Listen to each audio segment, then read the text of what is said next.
during the advent of the tank in the unpleasantness in Western Europe, 1916 onwards, two different schools of thought started to come to the fore. One was advocated primarily by the French of having lots of little light tanks swarming around the battlefield. The British, however, had a decided liking for another extreme, the losange tanks like the Mark IV, the heavy tanks, which were capable of crossing all sorts of terrain, all sorts of obstacles, including trenches. Nothing was going to stop it. The catch, they came in at over 30 ton. So the question was asked, is it possible to reap the benefits of the large tank whilst keeping to the weight limitations of something a bit more reasonable? The answer apparently was yes. The Pioneer Tractor Company of Winona, Minnesota comes up with this, the skeleton tank. It is at the Ordnance Collection in Fort Lee, Virginia. And we're going to go a quick look around the vehicle. Now, it's kind of, it was a demonstrator, and you can see it's got wood. It's not holding it together, but it's still a sort of a partial restoration. It was a proof of concept, didn't go anywhere. But what we basically have is an armored cab suspended in a much larger tracked system. But one of the nice things about it is you actually get to see there's a lot of open space because it was a demonstrator vehicle. So they didn't bother putting a roof on or anything else, and some of the other parts are visible as well. So let's have a look at some of the interesting features, other than the fact that it is a small suspended armored cab surrounded by a huge tracked chassis. So I'm going to start with the wheels and tracks. The tracks are, again, World War I, simple cast, pins held in place by washers and cotter pins. You'll see that there are two flanges, not just one, on the road wheels, return rollers, idlers. So there are two slots around the center guides. And the center guides are also the mode of propulsion. Not quite in the same manner as you might expect, though. So we'll have a look at that in the rear end.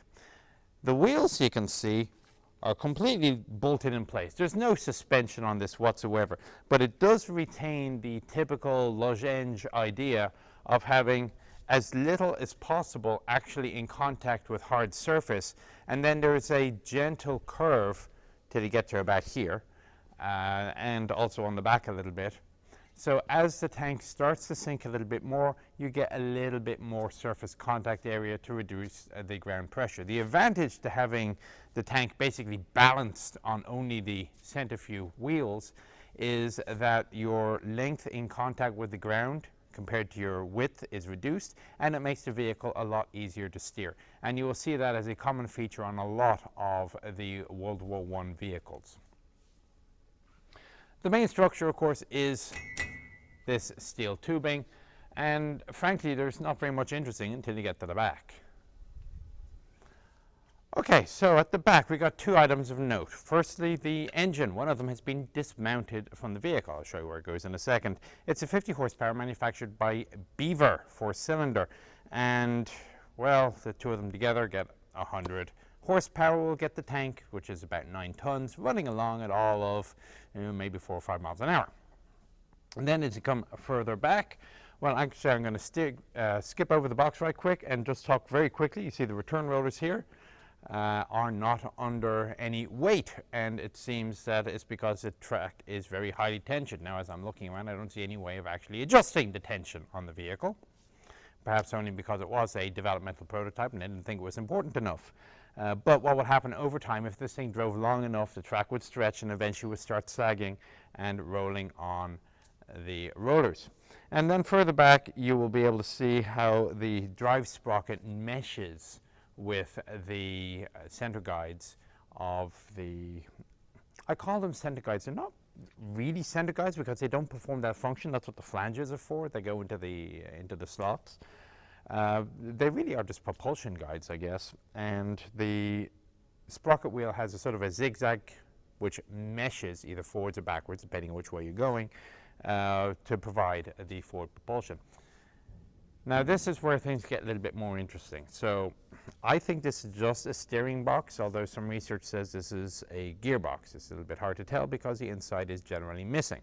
However, from what I can tell, and the fact that there is nothing in this, what appears to be the central power shaft, it works more or less as follows. The two engines combine their power to a central cog, so you can see out front of the two engines where they mesh. And then if you look at the back of the cabin, you'll see what appears to be 2 gears per shaft. Now those are the 2 shafts that are out here, and some levers. The shafts come out here to, I think it's called the bevel gear. I may be wrong, I'm no mechanical engineer. And you can see what appears to be a clutch plate on each side. So it seems to me that what actually happens is that the power from the 2 engines get combined into one output and given to the 2 transmissions, much like on a British Mark II actually, let's say, because back then you had to have different crewmen just controlling the gears for each side. Using those 2 gears, they could steer, or also using the clutch plates back here. So the power from the 2 different transmission gears comes along these 2 shafts into the bevel and then out the sides, assuming that the clutches haven't been disengaged.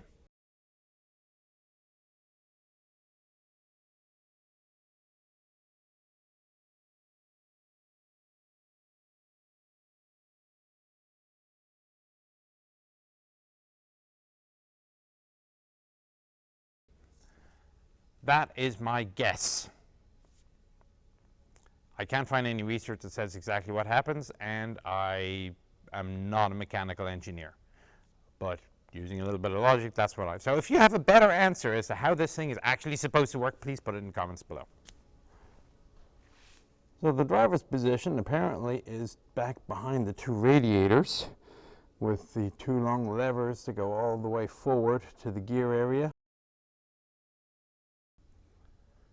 As we come to the armored cab itself, you can see the little slit there for the driver to look forward, so he knows where he's going. Now this big lever I see here, your guess is as good as mine. I have a suspicion, just looking for where this passes through and seems to mesh with the engine's crankshaft, at least I think it's the crankshaft, this is part of the starting mechanism.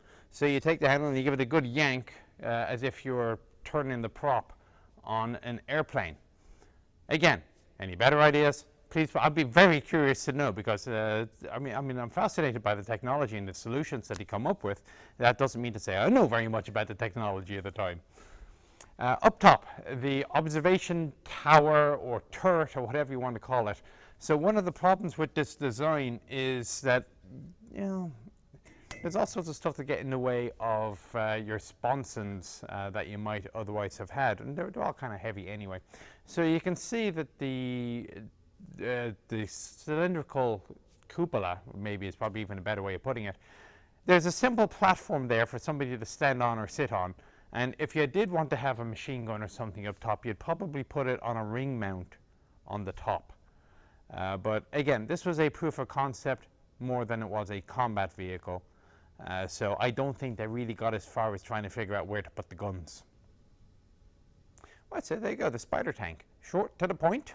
I don't know if I was able to teach you very much, but at least I was able to show you some things that, well, you probably wouldn't have seen before. Certainly I've never looked inside it before today, even though I have seen the vehicle on display, or it used to be on an outdoors display, and then he built a shed over the top, which, in fairness, did keep a lot of the worst of the deterioration off. So if you are at least of a mechanical bent, you can have a think as to how this vehicle worked. Otherwise, as ever, I'd like to thank the patrons or those otherwise who supported me financially for getting out here, and of course the U.S. Army's Ordnance Facility here in Fort Lee, Virginia, for hosting me and allowing me to crawl over the vehicles. All right, I'll talk to you on the next one. Take care.